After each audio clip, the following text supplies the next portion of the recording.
Este es mi marido perezoso y gordo. Mi esposa me presentó a sus compañeros de trabajo en la fiesta de fin de año de la empresa. Todos se echaron a reír. Hasta que el director general habló: Sofía, es el hombre de la junta. Mi esposa escupió su vino. Mi esposa levantó su copa y dijo, lo suficientemente alto como para que todo el salón de baile lo oyera: este es mi marido perezoso y gordo. Las risas estallaron como si alguien hubiera encendido una cerilla en heno seco, hasta que el director general se aclaró la garganta y dijo: Sofía, es el hombre de la junta. Por un segundo, nadie se movió. La risa no se desvaneció, sino que se detuvo, como una radio que se apaga a mitad de una canción. Oí un tenedor raspar un plato. Oí el hielo asentarse en un vaso. Incluso oí el débil zumbido de las luces del techo. Y me di cuenta de lo silenciosa que puede volverse una habitación llena de gente cuando de repente recuerdan que tienen hipotecas. Sofía escupió su vino. Tampoco fue una pequeña y delicada tos. Fue un rocío de pura conmoción que capturó la luz como una niebla carmesí. Un par de mujeres cerca de nosotros jadearon y dieron un paso atrás. Alguien le dio unas palmaditas en la parte delantera de la blusa de satén de Sofía con una servilleta, como si pudieran borrar lo que acababa de pasar. Las mejillas de Sofía pasaron de rosadas a pálidas en un suspiro. Sus ojos se clavaron en los míos, abiertos y furiosos, como si yo lo hubiera planeado todo, como si hubiera escondido una mina terrestre bajo sus tacones. No me moví. Me quedé allí con un vaso de papel de café de hotel en la mano, aguado, amargo y tibio, porque lo había cogido de la estación de refrescos de camino. Y ese es el tipo de detalle que se te queda grabado en un momento como este. No la música. No las brillantes luces de Navidad colgadas sobre el escenario. No la pancarta gigante de Felices Fiestas colgada torcida sobre la pista de baile. No, es el café. Es la servilleta. Es la forma en que tu anillo de bodas de repente se siente demasiado apretado en tu dedo. Gregorio Solís, nuestro director general, miró por encima del borde de sus gafas, con una expresión tan tranquila como un sermón de domingo. No levantó la voz. No sonrió. Simplemente dejó que las palabras cayeran. Es el hombre de la junta. El hombre de la junta. Sonaba como algo sacado de una vieja película del oeste que mi padre solía ver, un tipo tranquilo que llegaba al pueblo sin mostrar un arma, y todos los que tenían las manos sucias empezaban a sudar. La boca de Sofía se abrió, se cerró y se abrió de nuevo. Gregorio, dijo, con la voz demasiado aguda, demasiado rápida. ¿Qué estás? ¿Qué es esto? La mirada de Gregorio no se apartó de su cara. No es esto, Sofía. Es la realidad. Algunas personas se rieron nerviosamente, y luego se detuvieron cuando nadie más se unió. La sala cambió de la misma manera que una multitud cambia cuando huele a humo pero aún no ve las llamas. Hombres con sacos sport se miraron los zapatos. Mujeres con vestidos de lentejuelas de repente encontraron fascinantes sus pulseras. La pantalla del teléfono de alguien se iluminó y luego se apagó rápidamente, como si lo hubieran pillado. Sofía se giró hacia mí tan bruscamente que sus pendientes se balancearon. Raúl, siseó a través de una sonrisa que no era una sonrisa en absoluto. ¿Qué has hecho? Podría haber dicho una docena de cosas. Podría haber respondido bruscamente. Podría haber disfrutado del momento. Pero ese no era yo. Dejé mi taza de café en el borde de la mesa redonda junto a nosotros. Me pasé la mano por la parte delantera de la camisa como si me estuviera quitando el polvo. Mi corazón latía con firmeza, pero en el fondo, bajo la calma, algo viejo y pesado había comenzado a moverse. Algo que había estado atascado en su sitio durante años. Yo no he hecho nada esta noche, dije en voz baja. Tú sí. Sus ojos se entrecerraron. No juegues conmigo. Gregorio se aclaró la garganta de nuevo, un sonido suave que de alguna manera se extendió por todo el salón de baile. Damas y caballeros, dijo, si nos disculpan un momento. Señaló con la cabeza una puerta lateral cerca del escenario. Dos hombres que no reconocí, mayores, vestidos de forma sencilla pero cara, sin logotipos de la empresa, estaban de pie allí como si hubieran estado esperando. Uno tenía el pelo plateado y una cara como de madera tallada. El otro llevaba una delgada carpeta de cuero bajo el brazo. Hombres de la Junta, si tuviera que adivinar. Sofía siguió la mirada de Gregorio y se quedó quieta. Sus labios se apretaron con tanta fuerza que se pusieron pálidos. Conocía esas caras, o sabía lo que significaban. Gregorio, susurró. Pero ahora el filo de su voz había desaparecido. Ahora era otra cosa. ¿Miedo? Y por primera vez en mucho tiempo, Sofía me miró como si no me conociera. Ese fue el gancho, justo ahí, en ese silencio. Ese fue el momento en que el peso de 30 años se desplazó como una casa vieja que se asienta sobre nuevos cimientos. Pero si quieres entender cómo llegamos allí, como yo, Raúl Cárdenas, de 55 años, nacido y criado en las afueras de Cadereyta, Nuevo León, terminé siendo llamado perezoso por mi propia esposa frente a una sala llena de sus compañeros de trabajo, tienes que retroceder un poco. No al principio de nuestro matrimonio. Ni siquiera al día en que empezó a mirar a través de mí en lugar de mirarme a mí. Tienes que volver al día en que dejé de ser útil de la manera que ella quería. Porque de eso se trataba realmente con Sofía, de la utilidad. Yo solía ser útil. Solía entrar en una habitación y la gente se enderezaba. No porque tuviera dinero o poder, sabe Dios que no venía de una familia con dinero, sino porque tenía una reputación. Yo era el tipo que conocía las reglas. Y, lo que es más importante, sabía por qué existían. Pasé la mayor parte de mi vida laboral en riesgo y cumplimiento normativo para maquiladoras del norte, fábricas de papel, plásticos, almacenes de distribución, lugares donde la gente honesta fichaba a las 6 de la mañana y esperaba que sus cheques se cobraran y que sus pensiones siguieran ahí cuando sus rodillas fallaran. Mi último trabajo a tiempo completo antes de que todo cambiara fue en Logística del Noreste, con sede en Monterrey. Nada lujoso. Edificio de ladrillo marrón, aparcamiento lleno de camionetas Lobo y Sentras, una bandera en la parte delantera que ondeaba con el viento invernal. Yo no era vicepresidente.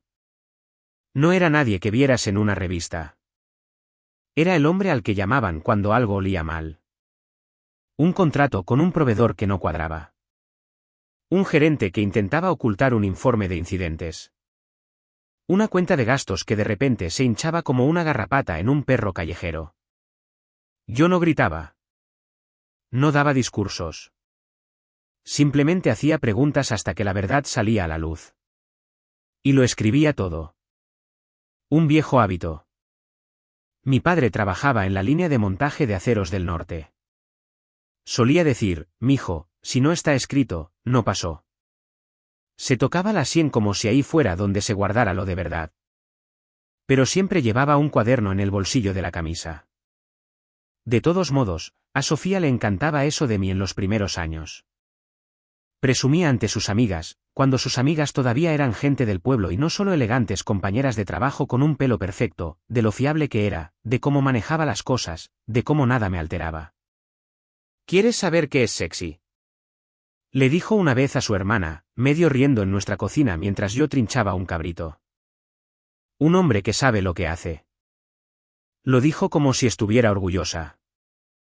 Vivíamos en una modesta casa de una planta entonces, al sur de Monterrey, no muy lejos de un Oxxo donde el café siempre estaba demasiado caliente y los vikingos olían a salvación a las 5 de la mañana.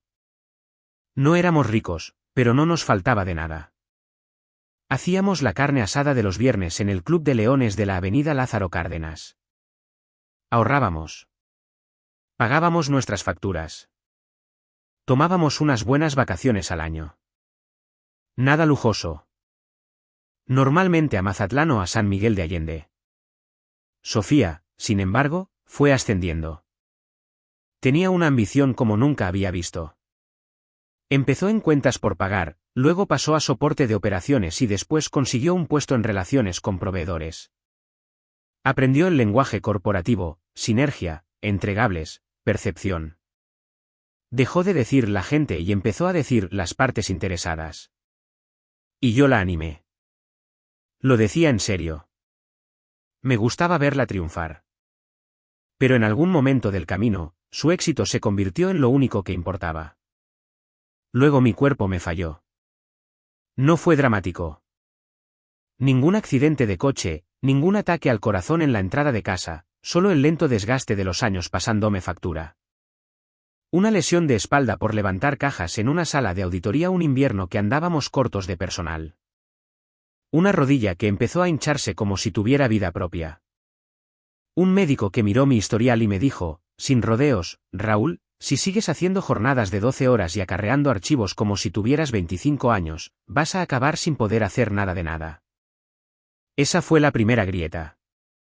La segunda grieta llegó cuando mi madre empezó a decaer. Mamá siempre había sido avispada. Podía cuadrar una chequera más rápido que cualquier banquero. Podía recordar el cumpleaños de todo el mundo. Luego se olvidó el horno encendido. Luego se olvidó de mi nombre por un segundo, y después se rió como si no fuera nada. Para cuando llegó el diagnóstico, Alzheimer temprano, la carrera de Sofía se estaba acelerando como un camión cuesta abajo con los frenos en mal estado.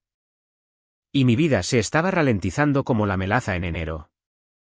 Alguien tenía que llevar a mamá a las citas. Alguien tenía que asegurarse de que comiera. Alguien tenía que sentarse con ella cuando se asustaba por la noche y pensaba que estaba de vuelta en el rancho en 1962. Ese alguien era yo. No lo anuncié. No pedí medallas. Simplemente lo hice. Al principio, Sofía se mostró comprensiva. Me daba una palmadita en el hombro y decía, eres un hijo tan bueno. Publicaba una foto de mamá cogiéndonos la mano en Facebook con algún tierno pie de foto sobre la familia. Pero luego empezó a resentirlo. A resentir el tiempo. A resentir que yo ya no me moviera. A resentir que mi ropa no estuviera tan bien planchada porque algunas noches estaba demasiado cansado para hacerlo. A resentir la forma en que mi cuerpo cambió. Engordé. No porque me pasara el día comiendo donas, como a Sofía le gustaba insinuar, sino porque el estrés le hace eso a un hombre. Porque sentarse en salas de espera y conducir por carreteras secundarias para ir a las consultas de los médicos hace eso. Porque cuando estás agotado, comes lo que es fácil, no lo que es ideal. Y porque dejé de preocuparme por impresionar a gente a la que no le importaba. Sofía notaba cada kilo como si fuera un insulto personal. Hacía pequeñas bromas en casa. Mírate, decía, golpeando el brazo de mi sillón reclinable.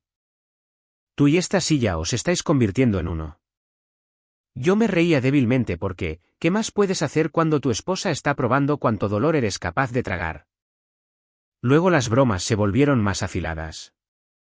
La última vez que fuimos a una carne asada del vecindario, sonrió a un par de sus compañeros de trabajo más nuevos, gente de logística del noreste que vivía en nuestra zona, y dijo, Raúl está jubilado. Básicamente, ahora es un gato casero. Duerme todo el día. Yo no dormía todo el día. Me había levantado al amanecer para raspar el hielo del parabrisas de mamá y llevarla a un neurólogo en San Pedro Garza García.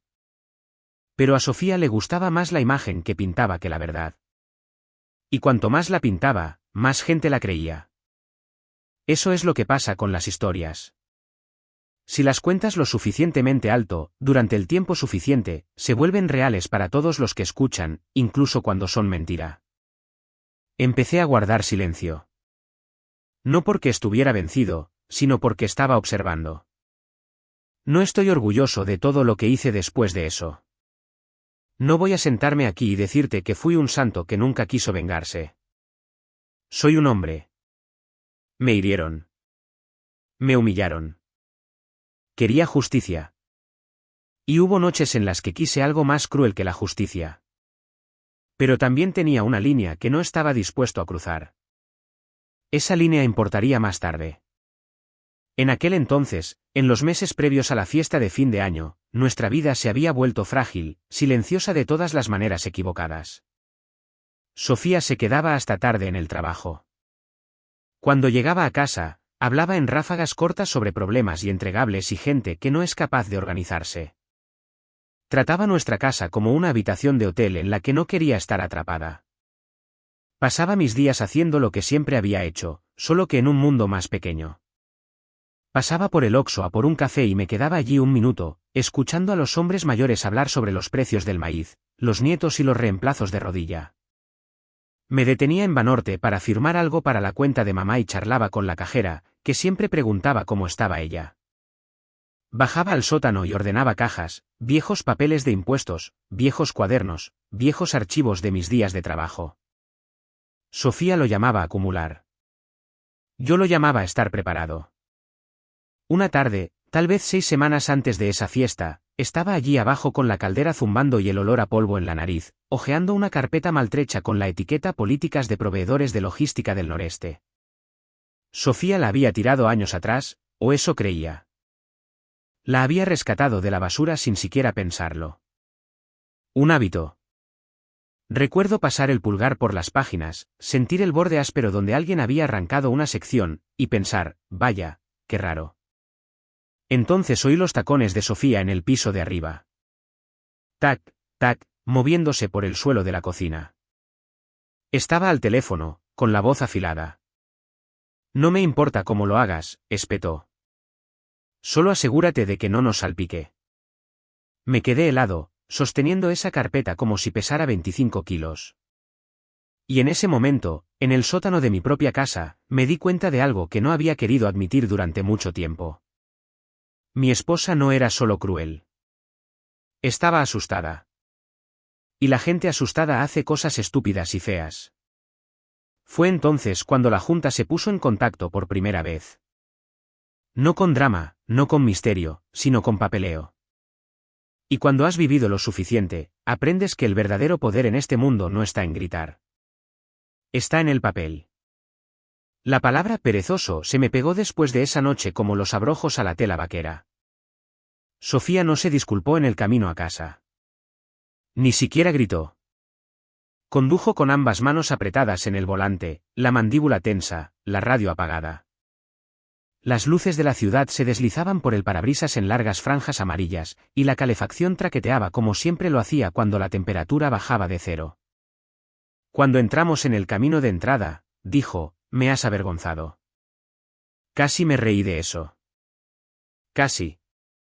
En lugar de eso, dije, hablaremos más tarde, porque eso es lo que dicen los hombres cuando saben que una conversación no va a llevar a ninguna parte buena. Esa noche durmió en la habitación de invitados. Yo me quedé despierto en nuestra cama, escuchando crujir la vieja casa mientras la temperatura bajaba, pensando en cómo las palabras pueden borrar a un hombre más rápido que el tiempo. Por la mañana, la historia ya se había asentado en su cabeza. Yo era perezoso. Estaba gordo. Era un peso muerto. Esa era la versión de mí que había estado llevando consigo durante años, puliéndola y sacándola a relucir cada vez que necesitaba una risa o un pequeño impulso frente a otras personas. La fiesta no había creado esa imagen. Solo la había puesto en el punto de mira. La verdad era más silenciosa. La verdad eran mañanas que comenzaban antes del amanecer, no porque tuviera que ir a algún sitio, sino porque se me agarrotaba la espalda si me quedaba demasiado tiempo en la cama. Pasaba las piernas por el borde del colchón y me sentaba allí un minuto, respirando hondo, esperando a que la rigidez cediera.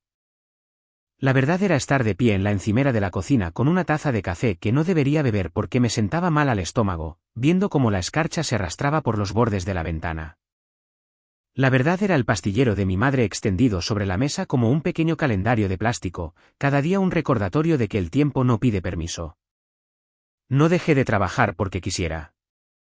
Dejé de hacerlo porque la vida se estrechó. Cuando llegó el diagnóstico de mamá, Sofía ya iba por su segundo ascenso. Su agenda se llenó de reuniones que tenían títulos en lugar de propósitos. Llegaba a casa vibrante, hablando rápido, paseándose por la cocina mientras recalentaba las sobras y miraba su teléfono. Yo me sentaba a la mesa y escuchaba. Ya no porque lo entendiera todo, sino porque era mi esposa. Necesito que te encargues de las cosas de tu madre, dijo una noche. No con crueldad, solo con eficiencia. Este trimestre es crucial para mí. Asentí. Me dije a mí mismo que era temporal. No lo fue. Las consultas de los médicos se convirtieron en mi segundo hogar. Paredes beige, el olor a desinfectante que nunca cubría del todo el olor a enfermedad. Revistas viejas en mesas bajas, con las páginas dobladas y suaves por tantas manos. Mamá a veces me agarraba del brazo en la sala de espera, con sus dedos fríos y fuertes. No me dejes, susurraba, incluso cuando yo estaba sentado justo a su lado. No lo hice. Eso no es pereza. Eso es resistencia. Pero la resistencia no aparece en un currículum, y desde luego no impresiona a los compañeros de trabajo en una fiesta de Navidad. Mientras mi mundo se encogía, el de Sofía se expandía. Viajaba más. Empezó a comprar ropa que parecía incómoda de llevar e imposible de limpiar. Dejó de pedirme que la acompañara a las cosas. Es más fácil, decía. Realmente no encajas en el ambiente. Esa palabra otra vez, ambiente. Como si un matrimonio fuera una lista de reproducción que pudiera saltar. Engordé. Sí. Mi médico lo llamó situacional. Estrés, actividad reducida, hormonas cambiando con la edad. Me dijo que caminara más, que hiciera estiramientos, que vigilara los carbohidratos. Sofía lo llamó dejarse llevar. Le gustaba señalar el sillón reclinable de la sala de estar y decir, tú y esa silla. Te juro que un día no podremos distinguiros. Se reía cuando lo decía. Yo también, al principio. Más tarde, dejé de reír. Simplemente lo archivé. Porque esa es otra cosa que aprendes cuando te haces mayor. Reaccionar sienta bien en el momento, pero recordar dura más. Seguía haciendo cosas, solo que no las cosas que Sofía contaba. Arreglé el grifo que goteaba de la señora Domínguez, 2 casas más abajo, cuando su hijo estaba fuera del estado. Ayudé a Francisco, del Club de Leones, a ordenar los formularios de impuestos después de que su esposa falleciera, sentado en la mesa de su cocina con un café que sabía como si hubiera estado en la cafetera desde que Miguel de la Madrid era presidente. Leía la letra pequeña de las facturas. Guardaba carpetas. Comprobaba números. Los viejos hábitos no mueren. Simplemente se vuelven clandestinos. Los martes, después de dejar a mamá en su programa de día para adultos, me detenía en el Oxxo a por un café.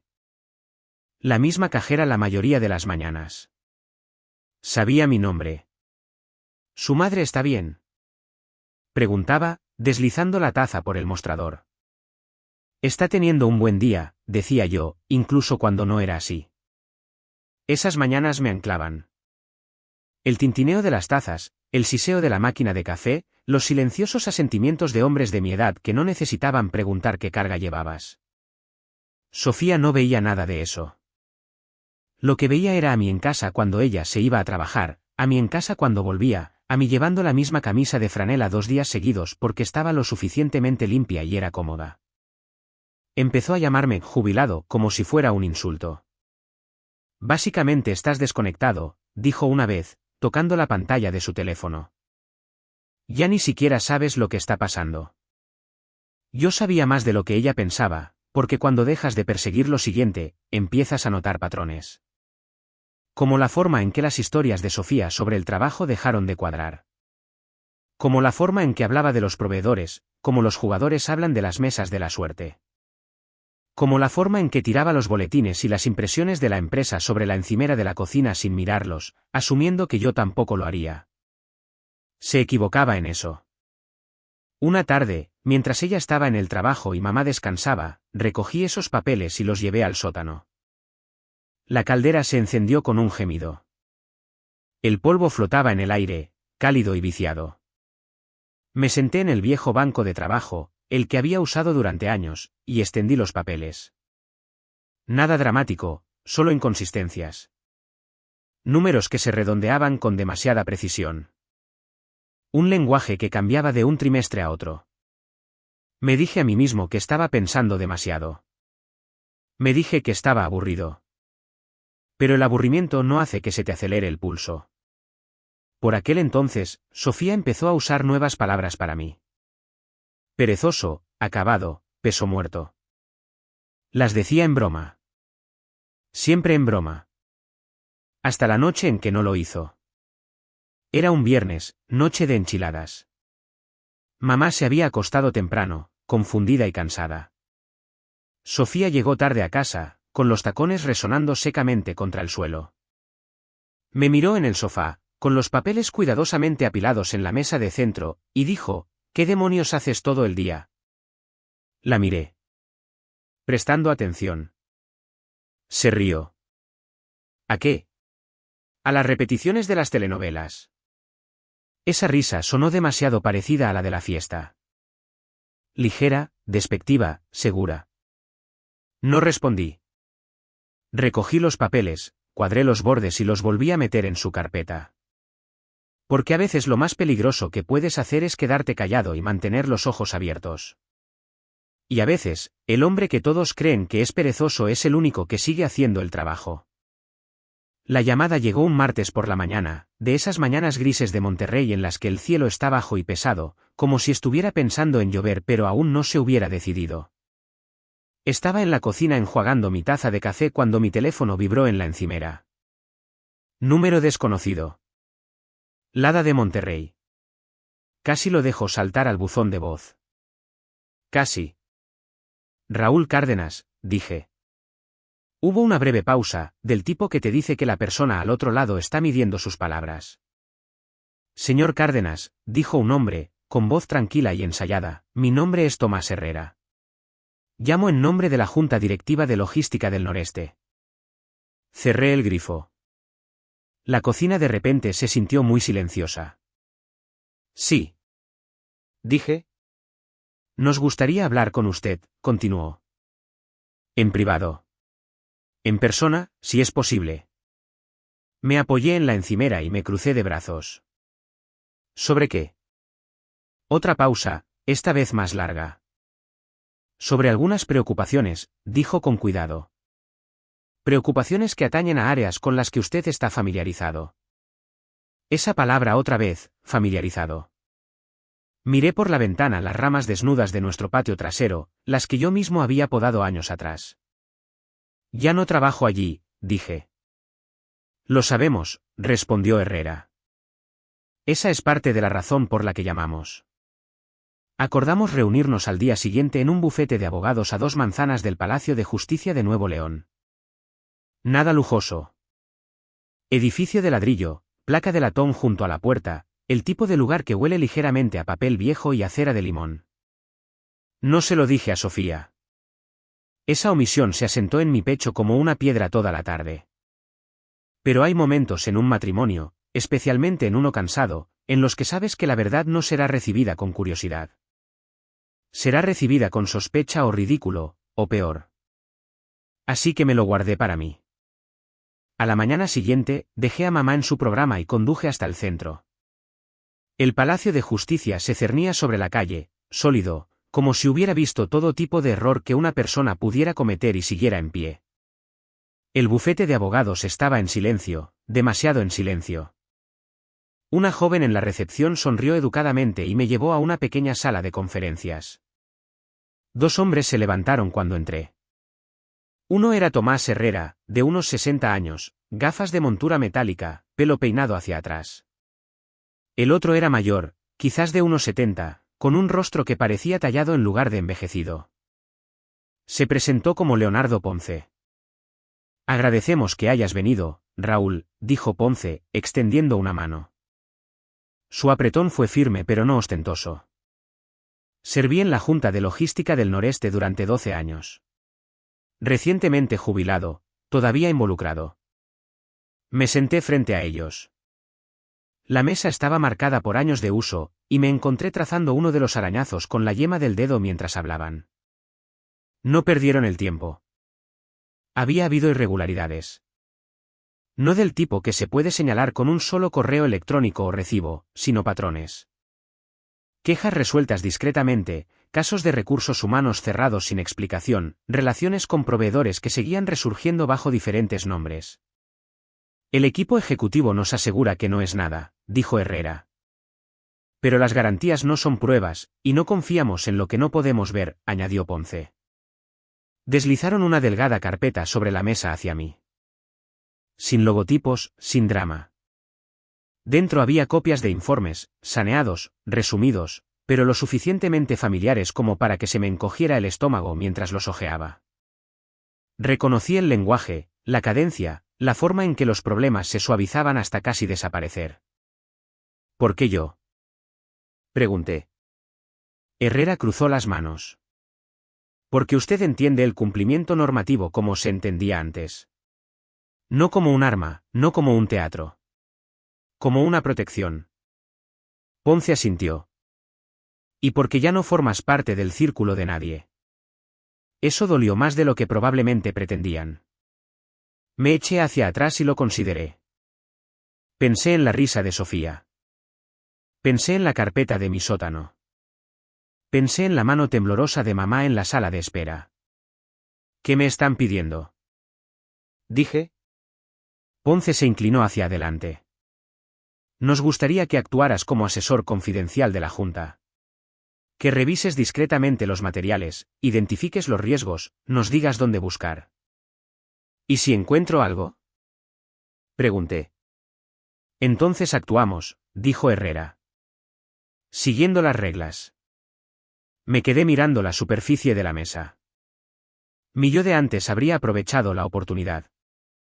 Mi yo más joven se habría sentido halagado. El hombre que era ahora se sentía cansado. ¿Por qué el secretismo? Pregunté. Porque en el momento en que esto se sepa, dijo Ponce, las pruebas desaparecen. Las historias cambian. La gente contrata abogados. Asentí lentamente. Esa parte tenía sentido. Luego vino la parte que no. ¿Esto involucra a mi esposa? Pregunté. Ninguno de los dos hombres respondió de inmediato. Ponce finalmente dijo, aún no sabemos a quién involucra. Por eso te necesitamos. Ese fue el momento en que la piedra en mi pecho se hizo más pesada. Pedí tiempo. Me dieron 24 horas.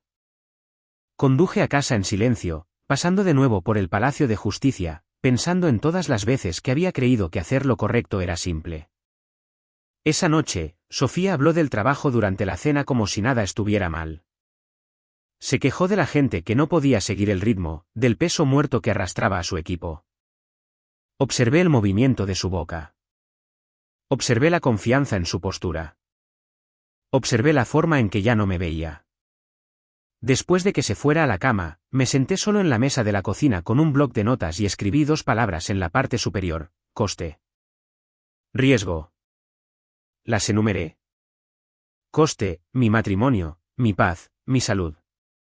Riesgo, no hacer nada, dejar que la gente salga herida, dejar que las mentiras se mantengan porque eran convenientes. Para cuando dejé el bolígrafo, me temblaba la mano. A la mañana siguiente, llamé a Tomás Herrera. Lo haré, dije. Pero quiero que quede claro. No persigo a la gente. Sigo el rastro del papel.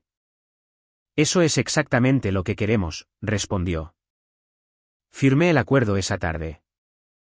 No divulgación, confidencialidad, alcance definido. Sin teatralidad.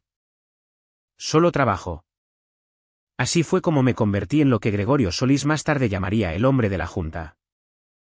No con una insignia, no con un título que la gente pudiera poner en LinkedIn.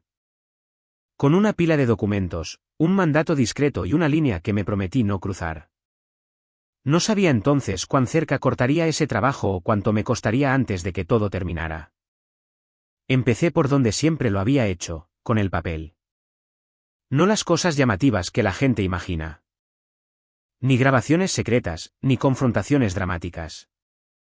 Solo informes, correos electrónicos, manuales de políticas, hojas de cálculo que pretendían estar limpias si no mirabas demasiado de cerca. La Junta me dio acceso por capas. Primero, los resúmenes superficiales. Luego, a medida que mis preguntas se volvían más agudas, los archivos en bruto. Trabajaba desde el pequeño escritorio de nuestra habitación de invitados, la que Sofía solía llamar el cuarto de los trastos. La casa estaba en silencio, excepto por el zumbido de la caldera y el suave tecleo de mi teclado. Algunos días me ardía tanto la espalda que tenía que trabajar de pie. Otros días se me nublaba la vista de tanto mirar filas de números. Tomaba descansos como lo hacen los hombres de mi edad, estirándome lentamente, frotándome la rodilla, diciéndome a mí mismo que terminara solo una página más. No estaba cazando a mi esposa. Me lo repetí una y otra vez. Estaba siguiendo patrones. Y los patrones conducían directamente a su departamento. Empezó con los pagos a proveedores. Pequeños, distribuidos, justo por debajo de los umbrales que activaban revisiones automáticas. Los mismos servicios facturados bajo nombres ligeramente diferentes, direcciones que llevaban al mismo apartado de correos. Nada que notaras si estuvieras echando un vistazo. Todo lo que notarías si estuvieras buscando. Luego estaban los archivos de recursos humanos. Siempre he creído que recursos humanos te dice más sobre el alma de una empresa que su balance. ¿A quién se protege? ¿A quién se expulsa? ¿A quién se culpa cuando algo sale mal? Abrí un caso y sentí que se me revolvía el estómago. Marco Elizondo, 61 años, 28 años en la empresa, supervisor de operaciones de almacén en Apodaca. Sin problemas disciplinarios previos, sin quejas. Luego, de repente, una violación de incumplimiento de los procedimientos actualizados para proveedores. El archivo decía que se le había advertido. El archivo decía que se le había formado. El archivo decía que no había cooperado. El archivo mentía. Comprobé las marcas de tiempo. El acuse de recibo de la formación estaba fechado 2 días después de la violación. El correo electrónico de advertencia provenía de una dirección que ya no existía.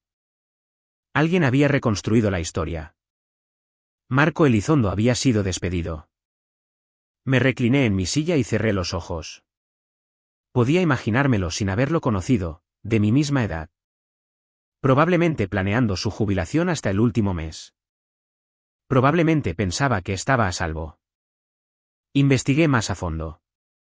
Otro caso, más joven esta vez. Emilia Vargas, principios de los 30, analista de datos. Planteó preocupaciones sobre irregularidades con los proveedores, hizo preguntas por escrito. En 3 semanas, fue amonestada por problemas de actitud. 2 semanas después, se había ido. Su última nota en el archivo era una sola línea: el empleado no encaja en la cultura de la empresa. Encajar en la cultura. Me recliné y miré al techo. La habitación de invitados olía ligeramente a libros viejos y a cedro. Pensé en las manos de mamá temblando cuando firmaba su nombre.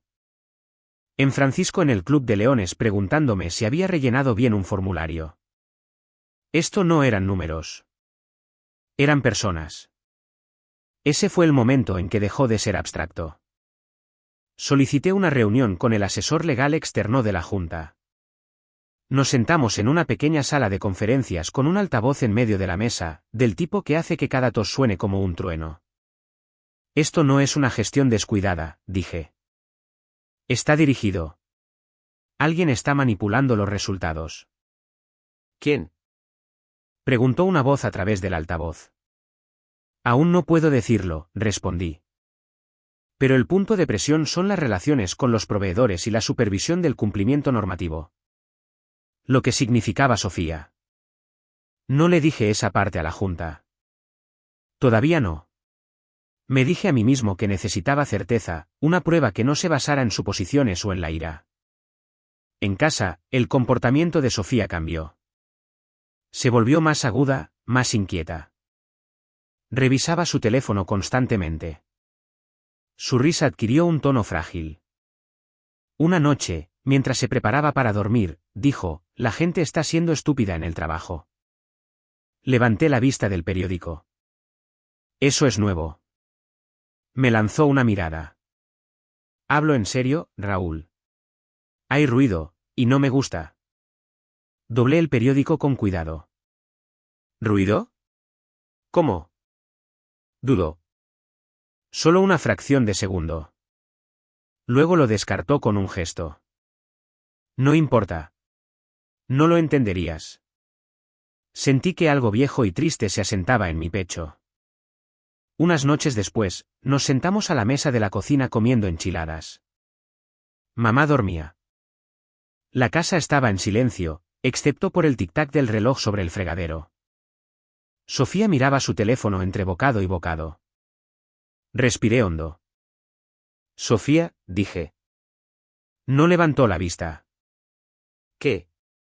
A veces, dije lentamente, eligiendo cada palabra, los números no mienten, pero pueden traicionar a las personas que los manipulan. Resopló. Se supone que eso es profundo. Se supone que es una advertencia. Eso captó su atención. Me miró entonces, me miró de verdad, como si me viera por primera vez en meses. ¿Una advertencia sobre qué? Preguntó. Sostuve su mirada. Sobre pensar que eres intocable. Su risa fue rápida y cortante. Oh, por Dios, dijo. Escúchate. Ya ni siquiera estás en el juego, Raúl. No sabes cómo funcionan las cosas. Asentí. Quizás. Se levantó y llevó su plato al fregadero. No puedo con esto, murmuró. Tú, que te pasas el día sentado en el sillón dando telas de director técnico. No la seguí. No levanté la voz. Me quedé sentado mirando la silla vacía frente a mí y sentí cómo se rompía el último hilo de vacilación. A la mañana siguiente, me reuní con Marco Elizondo para tomar un café. Eligió un restaurante cerca de la autopista a Saltillo, del tipo con asientos de vinilo agrietado y café que sabía como si se hubiera servido directamente por costumbre. Me reconoció inmediatamente cuando entré, aunque nunca nos habíamos visto. ¿Es usted de Logística del Noreste?, dijo, levantándose a medias. El tipo de cumplimiento normativo, ¿verdad? Asentí. Solía serlo. Pareció aliviado. Cansado, pero aliviado. Hablamos durante 1 hora. Me contó cómo le habían entregado papeles que no entendía. Cómo Recursos Humanos no respondía a sus preguntas. Cómo sus planes de jubilación se evaporaron en 1 semana. Hice todo bien, dijo, con las manos alrededor de su taza. Pensé que eso importaba. ¿Importa?, dije. Solo que no a todo el mundo. Cuando salí de ese restaurante, no me sentía enfadado. Me sentía firme. Esa tarde, envié un memorando a la Junta. Ni dramático, ni emocional. Solo hechos. Cronogramas, nombres, documentos adjuntos. Lo terminé con una sola frase: este patrón causa un daño real y expone a la empresa a un riesgo grave. En 1 hora, Tomás Herrera me devolvió la llamada. Estamos pasando a la siguiente fase, dijo. Colgué y me quedé sentado en silencio durante mucho tiempo.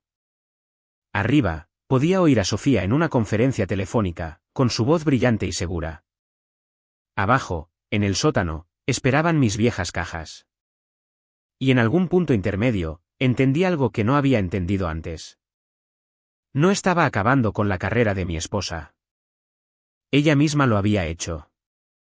Yo solo era el hombre dispuesto a escribirlo. Las 2 semanas siguientes se sintieron como vivir dentro de una olla a presión. Nada explotó de inmediato. No es así como funciona en el mundo real. Lo que sucede en cambio es que el aire se vuelve denso. La gente respira más superficialmente. Las voces cambian. Sofía llegaba a casa cada vez más tarde. Cuando lo hacía, llevaba su teléfono como si fuera una extremidad extra. Nunca lo soltaba. Ni durante la cena, ni durante los anuncios, ni siquiera cuando se cepillaba los dientes. Podía oír el tecleo de sus pulgares en la pantalla desde el pasillo, rápido y agudo, como si intentara escapar de algo. Por la noche, daba vueltas en la cama. Una vez me despertó sentándose de golpe, respirando con dificultad. ¿Estás bien?, le pregunté. Miró a la oscuridad por un segundo antes de darse cuenta de dónde estaba. Bien, espetó. Solo un sueño. Se dio la vuelta y cogió su teléfono de la mesita de noche. Me quedé allí escuchando el débil zumbido de las notificaciones que llegaban y se quedaban sin respuesta. En algún lugar de la calle, el motor de un camión tosió para arrancar. El viejo reloj del pasillo seguía su tic-tac, constante y paciente. Presión. En el trabajo, la junta se movió de manera silenciosa pero decisiva. Empezaron a aparecer huecos en las agendas de los ejecutivos. Revisión especial, preservación de documentos, sesión de alineación de políticas. Títulos inofensivos que ponían nerviosa a la gente, de todos modos. El asesor legal externo solicitó copias de seguridad de los correos electrónicos. Se instruyó a recursos humanos para que no cerrara ningún caso sin revisión. Sofía se dio cuenta. Dejó de bromear sobre el trabajo, dejó de presumir. Sus historias se volvieron cortantes y defensivas. Están reaccionando de forma exagerada, dijo una noche, paseándose por la cocina. Esto es lo que pasa cuando la gente entra en pánico. ¿Quién está en pánico? Pregunté con suavidad. Me lanzó una mirada. Ya sabes a qué me refiero. Sí, lo sabía. Una noche, cerró su portátil con tanta fuerza que hizo temblar la mesa. Alguien está alimentando a la junta con basura, dijo. Alguien que no entiende cómo se hacen las cosas de verdad. Tomé un sorbo de mi café. Se había enfriado sin que me diera cuenta. O alguien que sí lo entiende. Sus ojos se dirigieron a mí, solo por un segundo. Eso era nuevo. Al día siguiente, revisó el correo antes de que yo pudiera llegar a él. Lo clasificó rápidamente, volteando los sobres como si buscara algo específico. ¿Algo importante? Pregunté. No, dijo, demasiado rápido. Presión. La junta me pidió que asistiera a las reuniones de forma remota, con la cámara apagada y el micrófono silenciado. Escuché cómo los ejecutivos se enredaban en sus propias palabras, cuidadosos con cada término, de repente muy interesados en el lenguaje de políticas que habían ignorado durante años. Oí el miedo disfrazado de confianza. Una tarde, Tomás Herrera me llamó directamente. Estamos programando una sesión especial de liderazgo, dijo. Iniciativa de transparencia en toda la empresa. Casi sonreí ante eso. Transparencia. Otra palabra que sonaba bien y cortaba profundo. ¿Cuándo? Pregunté. En 2 semanas. Colgué y me recliné en mi silla. Mi espalda protestó, aguda y caliente. Me levanté lentamente, caminé hacia la ventana y observé cómo empezaba a nevar, ligera al principio, luego más pesada, del tipo que se pega. Esa noche, Sofía me confrontó. Me acorraló en la cocina mientras yo cargaba el lavavajillas. La luz del techo zumbaba suavemente.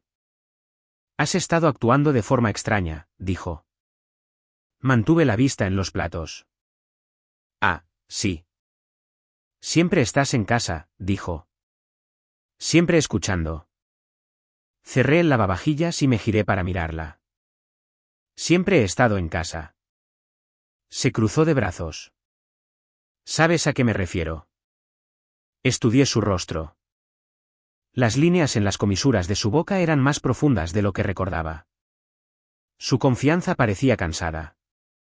¿Qué está pasando en el trabajo? Pregunté. Se rió, pero le salió mal. Demasiado fuerte. ¿Por qué te importa de repente?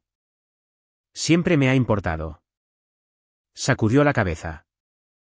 No. Te desconectaste hace años. Ahí estaba de nuevo. Di un paso más cerca.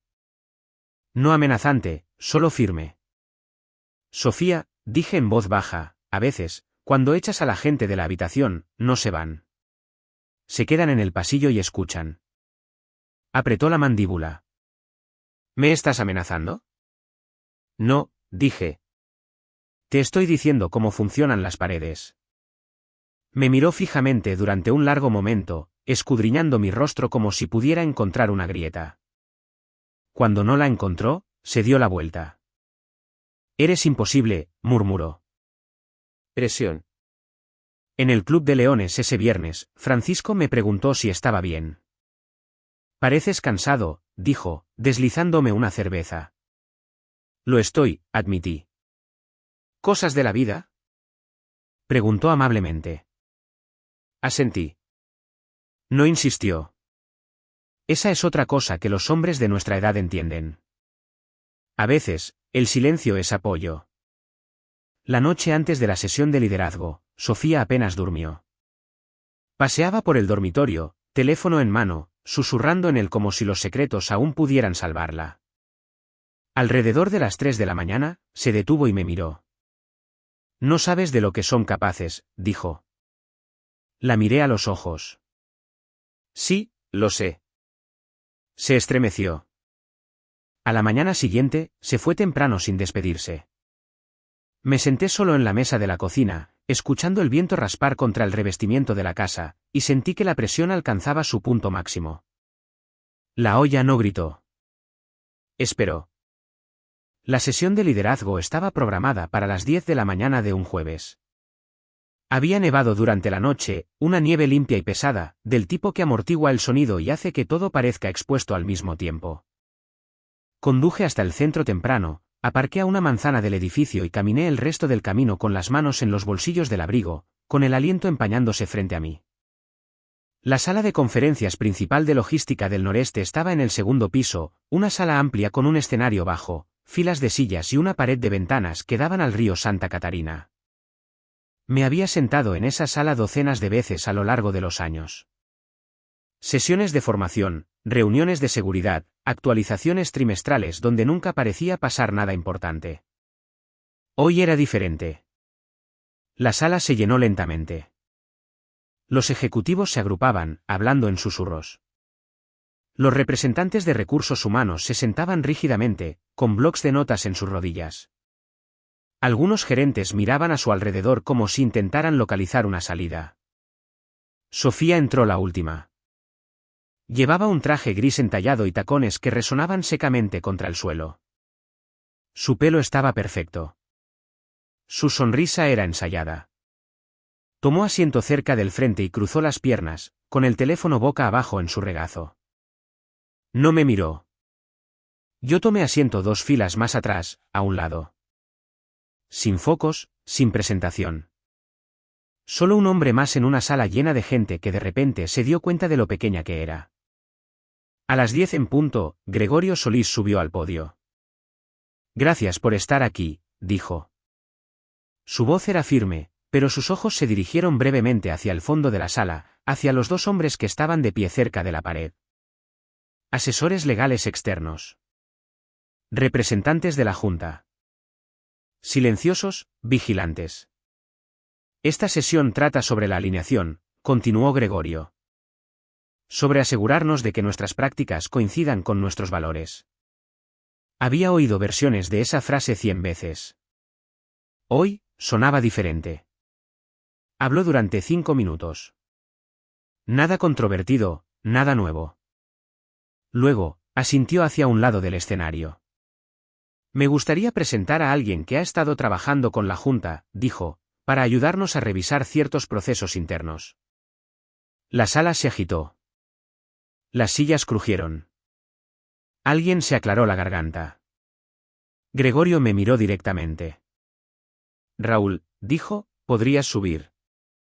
Por un instante, todo quedó en silencio. Me levanté. Mi rodilla se quejó cuando entré en el pasillo. La ignoré. Caminé hacia adelante a un ritmo constante, consciente de las miradas en mi espalda, consciente de la mirada de Sofía que finalmente me encontraba.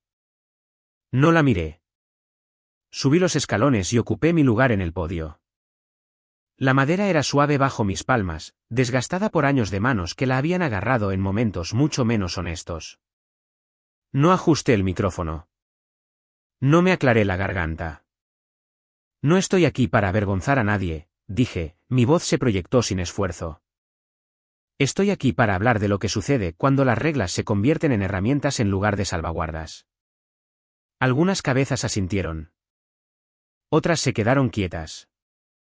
Durante los últimos 3 meses, continué, he estado revisando las prácticas de los proveedores, los registros de cumplimiento y las acciones de recursos humanos a petición de la Junta. Hice una pausa, dejando que eso calara. Seguí el rastro del papel, dije, y el papel cuenta una historia. Hice clic en el mando a distancia que tenía en la mano. La pantalla detrás de mí se iluminó con una simple línea de tiempo. Fechas, nombres. Sin colores, sin drama. Los guié a través de ella lentamente. Pagos a proveedores divididos para evitar los umbrales de revisión. Acuses de recibo de formación firmados después de las violaciones. Quejas de recursos humanos cerradas sin investigación. Con cada punto, vi cómo cambiaban los rostros. Algunos se pusieron pálidos, otros se endurecieron. Algunos bajaron la vista al suelo. Luego llegué a la diapositiva que había estado esperando. Un solo nombre apareció en la pantalla: Sofía Valdés. Hubo una inhalación colectiva. Sofía se levantó a medias de su silla antes de darse cuenta de lo que estaba haciendo. Sus manos temblaban mientras las apoyaba en el asiento. Esto es un error, dijo, con la voz aguda. No puedes. Levanté una mano, no para silenciarla, sino para calmar la sala. Los hallazgos muestran un patrón, dije con ecuanimidad, uno que llevó al despido de empleados bajo pretextos falsos y a la supresión de preocupaciones legítimas. Me giré ligeramente, finalmente mirándola. Marco Elizondo, dije. Emilia Vargas. Su boca se abrió y se cerró. Estas acciones exponen a la empresa a un riesgo legal y ético significativo, continué. También causan un daño real. Me aparté del podio. El asesor legal externo de la Junta tomó mi lugar, hablando en tonos medidos sobre incumplimientos de políticas y los próximos pasos, sobre con causa justificada, sobre remisiones. Sofía se hundió de nuevo en su silla. Cuando terminó, la sala no estalló. No hubo gritos, ni aplausos. Solo silencio. Del tipo que te presiona hasta que puedes oír los latidos de tu propio corazón. Sofía me encontró en el pasillo después. Su rostro estaba pálido, el maquillaje agrietado en los bordes como pintura seca. ¿Cómo? Susurró. La miré durante un largo momento. Paciencia, dije. Y papel. Me miró como si estuviera viendo a un extraño. Quizás lo era. Pasé junto a ella y salí al frío.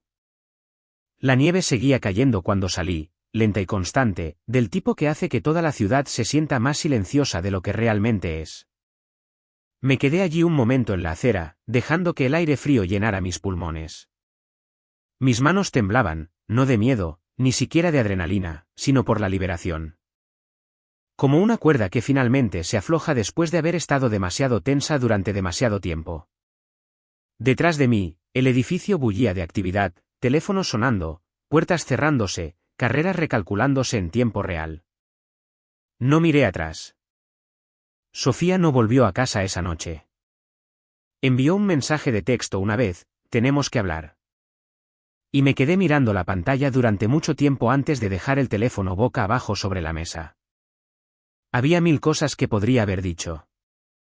Ninguna de ellas habría cambiado lo que ya había sucedido. Algunas conversaciones solo ocurren después de que todo lo demás ha terminado. La casa se sentía diferente sin su ruido. No vacía, solo más ligera, como una habitación después de abrir una ventana que ha estado atascada durante años. Una semana después, nos sentamos uno frente al otro en una pequeña oficina cerca del Palacio de Justicia de Nuevo León. Paredes beige, una caja de pañuelos que nadie tocó, una mediadora que hablaba en voz baja y tomaba notas como si temiera hacer demasiado ruido. Sofía parecía más pequeña allí, no débil, solo despojada de la armadura que había llevado durante tanto tiempo. Nunca quise hacerle daño a nadie, dijo en un momento, con los ojos fijos en la mesa. La creí. Eso no cambiaba nada. Lo sé, respondí. Pero lo hiciste. Asintió una vez, de forma brusca y rápida, como si fuera todo lo que podía hacer. No peleamos. No lloramos.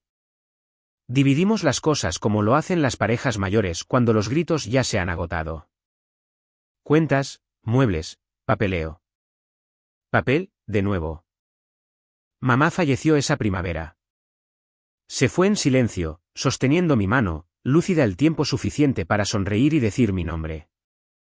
En su funeral, el salón del Club de Leones olía a café y pollo frito, y hombres que conocía desde hacía décadas me daban palmadas en el hombro sin decir mucho. Francisco se inclinó y dijo: «Hiciste lo correcto». Asentí. Eso fue suficiente. La vida se asentó en una nueva forma después de eso. No mejor, no peor. Simplemente honesta. Los martes, Todavía me detenía en el Oxxo a por un café. La misma cajera, los mismos asentimientos. El mundo no se había acabado porque un hombre se levantara y dijera la verdad. Una tarde, meses después, me encontré con Marco Elizondo en el supermercado. Parecía más ligero. Me dijo que había conseguido un trabajo de consultor en una empresa más pequeña. No era glamuroso, pero sí estable. Gracias, dijo, por no mirar para otro lado. Eso se me quedó grabado. La cuestión de ser subestimado es esta: te da espacio para ver con claridad. Mientras otras personas están ocupadas hablando, tú puedes escuchar. Mientras están postureando, tú puedes prepararte. La dignidad no grita. Espera. Estos días, ceno en un pequeño restaurante en la carretera nacional una vez a la semana. Asiento de vinilo, bistec barato, café rellenado sin pedirlo. A veces me siento allí, viendo cómo la nieve sopla de lado a través del aparcamiento, y me siento más libre de lo que me he sentido en años. No porque ganara, sino porque dejé de fingir. Si esta historia te ha tocado la fibra sensible, si alguna vez se han reído de ti, te han pasado por alto o te han descartado, recuerda esto: la gente callada no está vacía. A menudo, está llena de cosas que importan. Y si conoces a alguien